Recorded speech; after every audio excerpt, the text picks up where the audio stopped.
काँग्रेस पक्षाने आपले संभाव्य जे विजयी उमेदवार आहे त्यांच्या सुरक्षेच्या संदर्भात मोठी काळजी घेतल्याचं चित्र पाहायला मिळत आहे। मी हैदराबादच्या या 5 स्टार हॉटेलच्या परिसरात आहे। या ठिकाणी या बसेस आपण बघू शकता।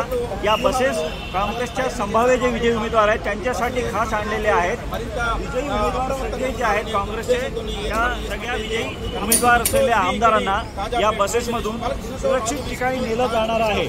यामध्ये कर्नाटकचे जे उपमुख्यमंत्री आहेत डी.के. शिवकुमार यांची महत्त्वाची भूमिका असल्याचं बोललं जात आहे आणि या सगळ्या बसेसमधून त्या काँग्रेसच्या उमेदवार आमदार आहेत या आमदारांना इथून थेट बेंगलोरला नेलं जाईल अशी एक चर्चा आता या ठिकाणी ऐकायला मिळत आहे।